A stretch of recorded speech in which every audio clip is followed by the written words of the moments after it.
विष से आपने बचाया। महाग्ने लाक्षा भवन का प्रसंग, उस भयंकर ज्वाला में दग्ध करने का षड्यंत्र था, पर आपकी कृपा से मेरे सारे बच्चे बच गए। हिडिंबासुर, जटासुर, ऐसे वनवास में अनेक असुर मिले जो पांडवों को खा जाने के लिए बैठे थे, प्रभु ने बचाए। असत सभाया, उन कौरवों की दुष्ट सभा में जहां द्रौपदी की कोई सुनने वाला नहीं था, प्रभु आपने न बचाया होता मेरी कुलवधु की लाज, तो आज हम लोग जीवित रहने योग्य न रह जाते। कहां तक गिना है? मृधे मृधे नेक महारथास्त्रतो, ये घटनाएं तो यदा कदा आती नहीं, परंतु जब युद्ध छिड़ गया महाभारत का, तब तो पग पग पर मेरे पांचों पुत्रों के सामने काल घूम रहा था। पितामह भीष्म इच्छा मृत्यु के वरदानी, वो सेनापति बने सामने खड़े थे। द्रोणाचार्य जो अत्यंत प्रेम करते थे, प्रिय शिष्य मानते थे अर्जुन को, वो भी विरोध में खड़े हैं। एक से एक महारथी।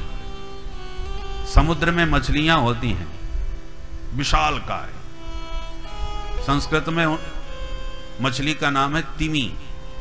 तिमी नाम की मछली इतनी विस्तृत, कई योजन की होती है, कई कोष की, उसका नाम है तिमी। और तिमी रूपी उस विशाल मछली को भी जो निगल जाती है, उसका नाम है तिमिंगल। तो सोचिए, कई कोस की जो मछली है उसको भी जो निगल जाए तो वो कितनी बड़ी होगी। तो तिमी को जो निगल जाए वो तिमिंगल, और तिमिंगल को भी जो खा जाए वो तिमिंगल। ये मछलियों के नाम है।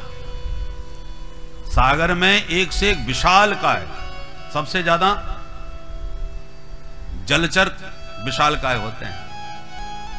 तो दुरत्ययम कौरव सैन्य सागरम, कौरवों का जो सेना रूपी सागर है वो बड़ा असंभव है कि कोई उसे पार कर जाए। क्यों?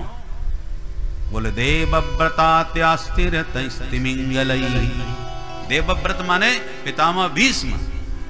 पितामह भीष्म और द्रोणाचार्य जी कौन है? बोले तिमी तिमिंगल हैं।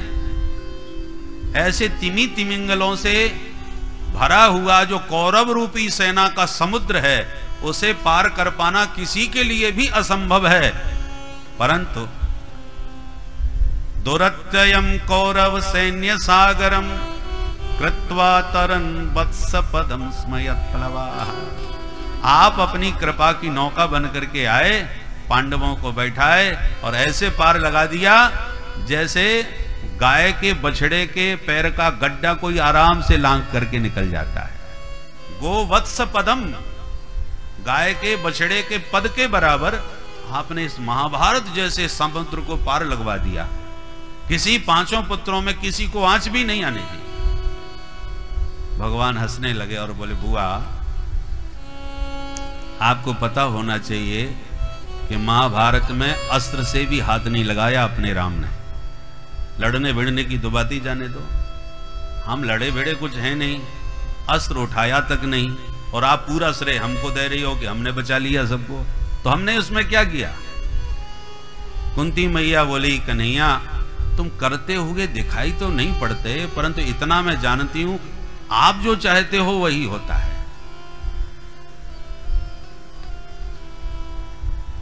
यदि हम अपने सामर्थ्य से महाभारत युद्ध जीत लेते, यदि जीत लिया, तो अभी अभी तो मेरे वंश का दीपक बुझने ही वाला था। अब आज आप न होते तो मेरे वंशधर को बचाने वाला यहां कोई नहीं था। द्रोण्यस्त्रतश्चास्म हरे विरक्षिता। द्रोणी माने अश्वत्थामा, द्रोणाचार्य जी का बेटा, उसने तो मेरे वंश का दीपक बुझा ही दिया होता, और आपने अभी अभी हम सबकी आंखों के सामने मेरे वंशधर की रक्षा की है। इसलिए मैंने पग पग पर आपकी कृपा की अनुभूति की है। आपको परम रक्षक के रूप में हृदय से मैंने माना है। भगवान बोले, बुआ जी आप सबका सब श्रेय मुझे दे रही हैं, आखिर के चाहती क्या हो? बोले, प्रभु बस एक वरदान आपसे चाहती हूं। तो फिर मांगो, क्या चाहते हो? बोले, विपदः सन्तु नः शश्वत् तत्र तत्र जगद्गुरु भवतो दर्शनम यत् स्यात् अपुनर्भव दर्शनम।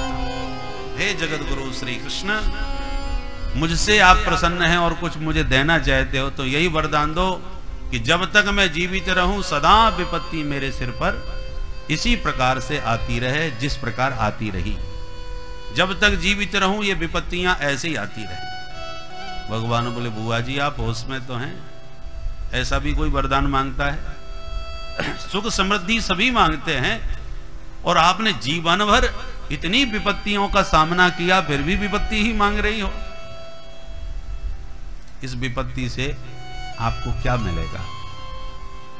कुंती मैया कहती है भवतो दर्शनम यत् स्यात्। मैंने अनुभव किया है जब जब विपत्ति पड़ी है तब तब हमने हृदय से आपको याद किया और जब याद किया तभी आप भाग करके हमारे सामने आ जाते हो। तो यदि विपत्ति नहीं होगी तो तीव्र आपकी स्मृति भी नहीं होगी। विपत्ति ही आपको याद दिलाती है और याद करते ही आप सब काम छोड़ के हमारे पास आ जाते हो। तो जो विपत्ति आपका दर्शन करा दे तो मैं तो चाहूंगी कि ये विपत्ति बनी रहे ताकि आप भी बने रहो, आपको जाने का अवसर ही ना मिले। क्योंकि जब आपदा टल जाती है, विपत्ति समाप्त हो जाती है, सोई आप बुआ जी से राम राम करके भाग जाते हो।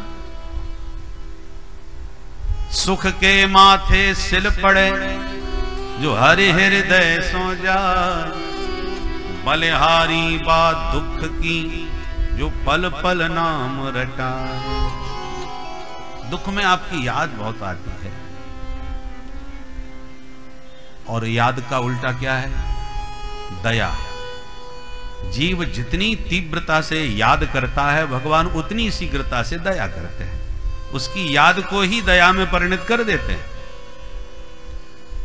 इसलिए प्रभु भवतो दर्शनम, विपत्ति आपका दर्शन कराती है। भगवान बोले बुआ यदि ये बात है तो सारे कार्यक्रम स्थगित, मैं कहीं नहीं जा रहा, आपके पास ही हूं।